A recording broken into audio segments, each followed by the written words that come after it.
Right now, I want to welcome back into the studio Jamie Buckland's with us back again. She was here last week talking about the Tim Tebow bill, and then, of course, as we got bumped for a little bit of time because of what happened last week, but we won't have to worry about that today. That which shall not be named. I like that. So we don't have to worry about that today. So we can sit and talk about well, I thought we were going to come in this morning and talk more about the Senate bill.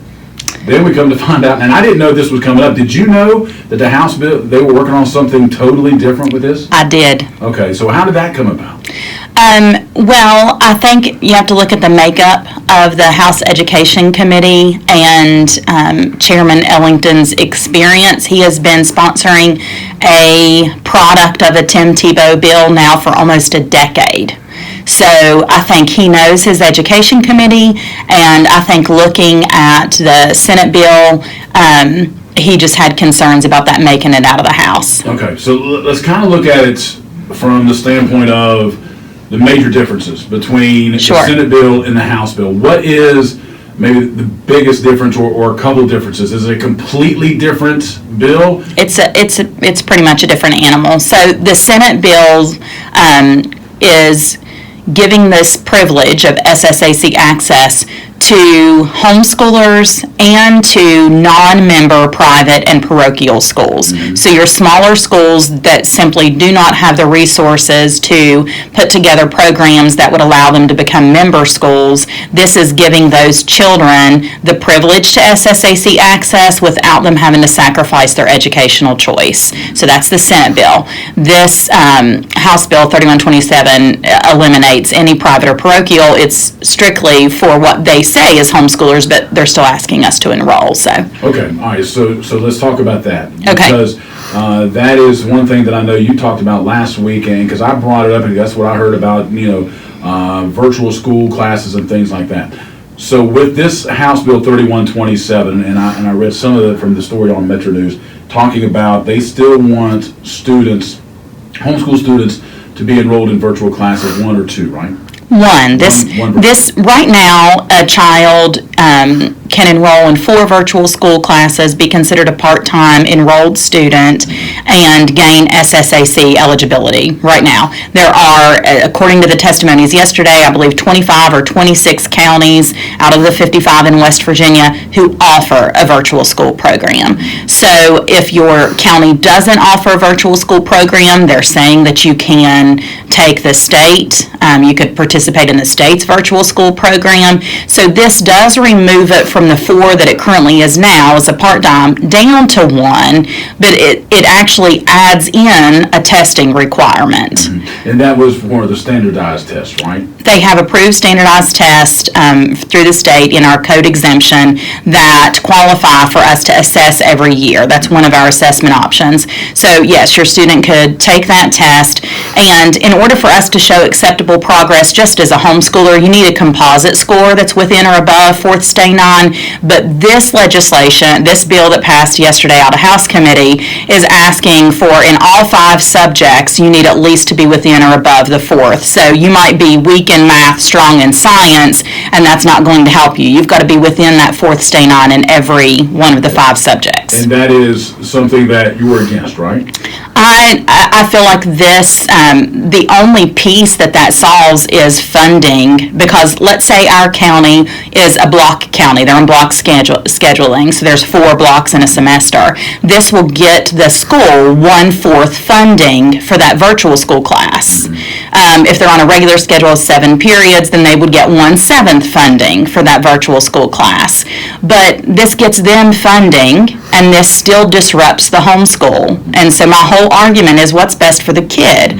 It's best for the kid to have an instructor or for the parent to facilitate the instruction if they're a homeschooler, not to be put in front of a screen. Okay, let's talk about that for a second, because I'm sure some people out there saying we're talking just one class. How much is that how much would that disrupt a homeschooler? Explain that part of it as well. Sure. So I've got a 10th grader and a 2nd grader, and I have a schedule that allows us to school 4 days a week for 6 hours a day, and that is our workload, and we get it done. A virtual school class would interrupt the entire makeup of our homeschool because I like to teach my children. I don't want to hand that off to someone else. I've designed their curriculum. I like to have conversations. If they do a virtual school class, that removes me from the picture. I can't even answer their questions. And I know people who have taken the virtual school classes and they have not given it raving reviews. So I just feel like they're destroying it. And the important piece I think to remember is that there isn't any budget, any line item from the state that funds SSAC extracurricular.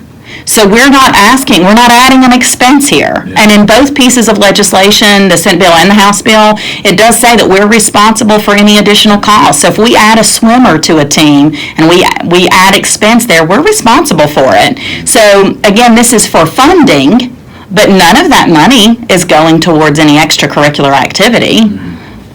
It's kind of interesting. I'm trying to play and thinking why you're talking is because the last time we talked, I told you I was against it for different reasons. But as you sit and think about it and you start thinking about it, because I told you I was old school about some of these things, but when you start thinking about how times have changed and you've got so many kids now that are being homeschooled, you got to change with that. So I'm starting to lean towards with being okay with it for the homeschooler. The only thing that still concerns me is some of the loopholes, and I think that maybe the House bills, I'm reading some of it on the article, or some of the things that they're wanting, kind of try to close those loopholes up. Because I understand what you were saying. You mentioned last week how many actually homeschoolers can make a team or something like that. How many? I know how sometimes. I don't want to say coaches because sometimes I think it's not really the coaches, the people associated with the program try to take advantage of the system. They try to do it now. There's no doubt in my mind that they would try to do that. So I think that's why some of these rules are being set up. Like if you transfer out of the zone, you got to sit out a year. That's in the Senate bill. That's in the Senate bill as well. So maybe something like that is they're trying to close some of those loopholes that sometimes makes it look like it's coming against the homeschoolers. Really, it's not, I don't think. I think they're trying to close some of those loopholes to where you don't have these issues pop up because they want to try to work the system. Right, and the Senate bill closed those loopholes as far as I can tell. The difference is funding for a virtual program. That's the big difference. The biggest difference, or do you think some of it is because when I talked to Greg Reed from the WVSSAC a couple of weeks ago, he said the one thing, he told me that the SSAC would be behind it if it was just for the homeschoolers. Right. But the other thing that he said, they have a problem with the private schools and parochial schools being in, which is in the Senate bill, which I don't think it's not in the House bill, right? It's not in the House bill. So, that is a big distinction. And I am a homeschool advocate. While I do personally think that it's sad that we're arguing so strongly to limit opportunities for educational choice for the children who are exercising their educational choice, I think that's sad. I do think that the private schools need to come together and need to make sure that their voice is heard. I'm advocating on behalf of homeschoolers. Yeah, exactly. So that is a piece, that Senator Romano argued needed to be removed from the Senate bill. The makeup of the Senate Education Committee, you've got some private school fans on there. Yeah. So they wanted to see this allow access for all. So that's definitely a piece, but if you remove that from the table and we look at the loopholes for homeschoolers, the Senate bill addressed those loopholes in my opinion. Does the House bill address those loopholes just like the Senate bill did? The Senate bill allowed for a portfolio and transcript option to show academic achievement and required us to do or test and required that once each semester. The House bill only allows for testing, which they were saying strengthens that piece. But my whole thing is not every student tests well, and that's one reason that we do homeschool. Yeah. So how hard should we make it to get on the playground? And if we want to talk about strengthening it, the portfolio or the transcripts, we're going to have to make it past the guidance counselor or the principal at the school. Do we not trust our guidance counselors and our principals to say this student is an average student, which is what they need to be? Yeah. So I feel like the Senate bill addressed those loopholes and it gave it once each semester. And this bill, the House bill, is saying you need to have been homeschooled for a year and you must test and you must take that one virtual school class. Honestly, if they removed that virtual school class, I'd be okay. I really would, because I get that the portfolio is asking for some more work on the end of the public schools. Yeah. So I understand they want us to test, but I feel like that virtual school is just, you're asking a homeschool to sacrifice its integrity for extracurricular activities which are not funded by the state. Interesting. It's one of those things where one little thing is what's causing this, and you wonder how they feel about maybe taking that virtual part of it. I am not for the private and the parochial, because I think that opens up a bigger can of worms, to be honest, with things that could go wrong and how they can take advantage of the system. And unfortunately, 95% of the people will not do that. I get that. But you do have to worry about the 5% who will, as far as Which is frustrating, because the devil's advocate would say you're penalizing. Exactly. And that's like it is for a lot of different things. It is. I mean, we've talked about other things that go on, that you have to have these rules into place because you got 2% of the people that just Exactly. won't. I get it. But you do have to have those rules in place. So I kind of understand from the private and the parochial side of things. Homeschoolers, I'm leaning more towards what you're saying, because there are so many kids now that are being homeschooled. And I think that if, like we talked about, 95% of the homeschooling parents are doing it for the right reasons. That 5% scares me. And that's what holds me back a little bit, because it does worry me as far as making it fair for everybody involved. I mean, I'm kind of moving away from the standpoint of what we talked about last week of, well, the kids homeschool can sleep in and the kids that go to the public school cannot. I also understand what you're saying from the standpoint of kids going to road games, getting back late, and having to be at school, and I'm kind of seeing where you're coming from with that. Yeah, if virtual school wasn't an option for eligibility, then that would still be the relevant argument, but it's not because of virtual school. Exactly right, and that's where it's kind of changed for me a little bit, Right. because of the virtual school. And honestly, I did not know that kids can take virtual classes now at home and be eligible to play SSAC sports. I did not know that, so that changed my thought process from that standpoint. I just worry about that 5% of people, and unfortunately, sometimes that. I worry about them too. I think we look at those concerns and we say, what provision can we put in place that addresses those concerns? I think that them requiring us to have homeschooled for a year is super reasonable. I don't think we should allow this to just, I'm going to be homeschooled now, I'm going to pop out.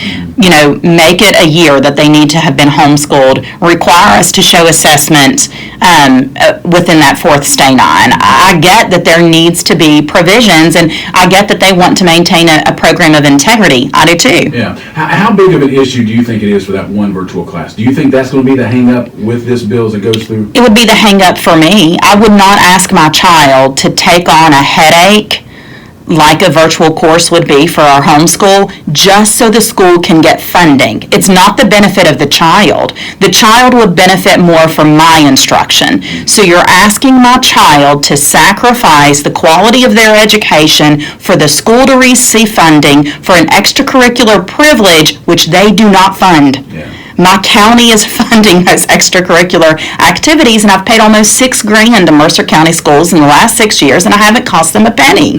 So we're paying that. We're funding that. They testified yesterday that there's federal money coming to our state according to population, according to the census. So they're getting money for our children, and we are not costing them anything. And for the virtual school program, that's just a seat. That's just funding. So we don't want it. We don't need it. The child doesn't need it. So I feel like they are asking us to do something, and that's the game of politics that make people like me say, is there any point in this? I'm spending all this time. Is there a point in this? Yeah. Now, I think that when you look at it's going to be interesting to see how this plays out, because I kind of like looking at it, because the House bill takes out the private and parochial. I kind of like that idea. I think if that could go through, then I think that would be a good thing. I don't know how it's going to play out. Do you have any kind of feel of what they're thinking about? Many people feel that way. And again, that's why I feel like the private schoolers, those who would benefit from that piece, need to come together and make their voice heard. Do you think that could be something else they put together in a different bill? I don't know that it needs to be a different bill, but it may need to be that this is the baby step. The homeschoolers gaining access is the baby step. You know, if we look back at the history of homeschool freedoms, back in early 2000s, you still needed a 4-year degree in order to instruct your child as a homeschooler through high school. So for someone like me who barely graduated high school, just because I like to sleep, and a super rebellious teenager who chose not to go to college, someone like me would not have been able to homeschool past 9th grade. So in order to get that removed, the giant homeschool advocates in our state came together, and the state said, you know what, we'll remove it for 1 year. For 1 year, we'll let you crazy homeschoolers teach your high school kids. And then that progressed. It was baby steps. And so I trust Chairman Ellington that this is what was required in order to get this through his committee, and this is a baby step, and maybe next year it needs to be more, but the reality of that sucks the life out of me. Yeah. It's maybe it does need to be step by step by step, and maybe take it as a trial thing to look at. I feel like they've been doing the 4 class for virtual school. Let's just wipe that out, and let's just trust homeschoolers to be homeschoolers, and let's not penalize a homeschooled child for practicing educational choice. You know, any of us would agree, what's the one common denominator to a healthy child? It's the parent. It's an invested parent, whether it's private, parochial, public school, homeschool. An invested parent makes the difference. And so why are we penalizing the families with invested parents who are making this work? Yes, address the concerns with provisions, but why penalize the child? Yeah, exactly. I mean, I understand where you're coming from with it. And like I said, I've kind of switched from being 100% no against it to understanding it. And once you start understanding some of these things, it changes your mindset a little bit. And you kind of get away from just being, no, it's not the way it's supposed to be. But you also still have those reservations. And, right. And there is, I think there's legitimate concerns that people have, and including me, about trying to make it fair for everybody, and from the standpoint of not letting people take advantage of the system. I think if they can work it out to where they take the private and parochial out, like we talked about, I think, and even in taking out the virtual school, and doing the way you said, let's do it for a trial period. Let's do that for a trial period. And see what happens, like you talked about. I mean, I don't think there's a bad thing to try that for a trial period of time and see what happens. I mean, because I don't think we all know until we try it out and see what happens. They're doing that. SAC is doing that right now when it comes to basketball with the 4-class system. Exactly. They're trying it for 2 years to see what it does. Right. Why don't we try it this way, man? Right. You know? I sat beside Del Lee, president of the Teachers Union, yesterday, and he said, you know, what are you going to do? He and I have had kind of this dialogue back and forth since I've gotten involved with this, and he said, what are you going to do when a homeschool parent says, well, they didn't pick my kid just because they're homeschooled? What are you doing now? Does that happen now? Does any parent say, well, you didn't pick my kid because of the color of the skin, because of their hairstyle? You're making them cut their hair. I mean, we've got legislation going on now. Yep. How are we dealing with it now? And is that a legitimate reason to penalize these children and keep them from playing? So I'm not saying that it's going to be Disney princess, birds and whistles when this passes, but I'm saying state of West Virginia, 24 other states are doing this, man. Give us an opportunity. Yeah, and I can see where Del Lee came up with some of those. Sure, absolutely. It's happened. Like we talked about last time in Texas, there was a woman whose daughter didn't get picked for the cheerleading team, took him to court, and now everybody who makes the team. Parents are crazy. You know? Yes. Parents are crazy. Amen to that. We've seen that a lot. But you know, it's. I think that's what they're trying to prevent. They are. And I get that. But as you mentioned, who does that hurt? And if it hurts the child, then maybe you take the chances and see what happens and let it play out in the court system if it gets to that point. Yeah, but I mean, they're dealing with it now, and I think that the important thing, you know, I am developing a relationship with Bernie Dolan. I am developing a relationship with Del Lee. I've met with Mr. Price here, the Raleigh County Superintendent. I've met with local principals. I've met with a rep from AFT. I'm meeting even the homeschool coordinator in Mercer County. I think the thing is, I'm asking for a partnership. What when you talk to, you mentioned talking to different principals and yes. Superintendents, what do they say? Are they concerned about it, or are they for it? What do they say? Well, the thing is, what do you think of when you hear homeschool? what I think, it's changed a little because I'll be honest with you. I've got a stepdaughter, and me and my wife have talked about it because she has some issues. Sure. So we have talked about it. I mean, to me, when I think of homeschools, before I had a different idea, but now trying to go through some of this, I think it's trying to get your kids in a situation to where they succeed at what they can do. Right. If a child does not like going into a school setting because they don't want to be around a lot of kids or something, I don't know. Right. There's a lot of different reasons. But I am for whatever makes the child succeed. Me too, right. And can move on to whether they go to college, whether they go to a technical college, whether they go straight into the workforce. Right. How can they be successful when they get to be an adult? Right. That's the number one thing that I think needs to be done. That's why I say athletics is not the most important thing. Right. But academics is important. Athletics and academics have got to work together. Right. Because there's a lot of kids that I guarantee you, if they're not playing athletics, they're not in school. Right, yeah, Whether it's sure. Homeschool, whether it's public school, whatever it is, they don't have that athletics, they don't go to school. Yeah. So that's why they have to work together. And I think it's the same way with homeschools and everything else. Yeah, these professionals that I speak with typically, or even just, a parent who's like, oh, what, you homeschool? The first thing is, I met this homeschooler once, and they couldn't look you in the eye, and, they wanted to isolate their children. Well, I mean, I graduated from Woodrow in '98, and there was no lack of weird people in Woodrow. Yeah. So, I mean, there are unsocialized awkwardness. I mean, we have awkward people in every education sector. I think it's changed. I think the thought process of homeschools have changed over the last 5-6 years because more and more people are doing it, and the perception has changed, which I think is a good thing. Yeah, and I think back, earlier on, you did have that. Well, why don't you just send your kids to school? Can they not handle it? right. Nowadays you realize, what, some kids can't. Right. And, my mom worked as a cook. Mm-hmm. When I was in junior high, she came on board as a cook for public schools. And even though my mother was a cook, there were days that I packed my lunch to go to school.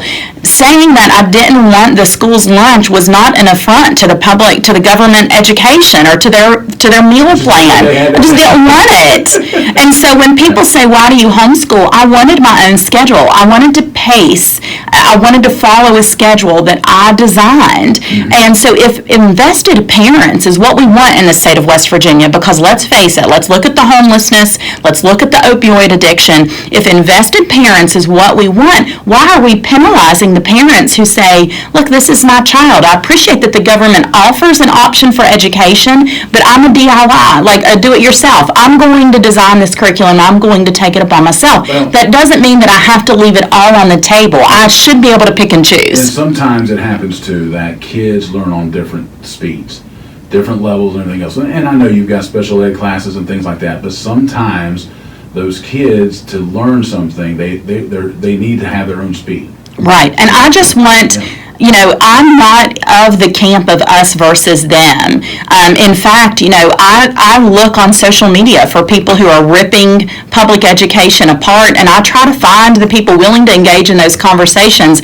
and give them a safe space to come and to discuss, because I'm not against public school. I am for homeschooling. Well, I think, and I think what's good about it is you've been in here the past couple of weeks and we've talked about it, to get the word out there, and also to get some information that maybe people don't know. And that's the big part of this. So, we're running out of time. I Sure. appreciate you coming in and talking to us. Yeah, thankful for the opportunity. And what if you could look at your crystal ball a little bit, what do you see happening? I see this hopefully coming out of the House pretty similar to what passed yesterday, and I look at the Senate trying to work on it a little bit. My hope is that what we'll have passed will include homeschoolers. I don't know about private or parochial. Hate that for them. I really do. But I see this requiring us to meet some academic achievements, but I'm really hoping they'll leave that virtual school out of the equation. All right, sounds good. All right, we'll talk again soon. Sure, sounds great. Right, thanks. We've got to wrap it up. We've got Fox News coming up next. Hoppy Kirchwell coming up at 10:06 this morning on the WJLS.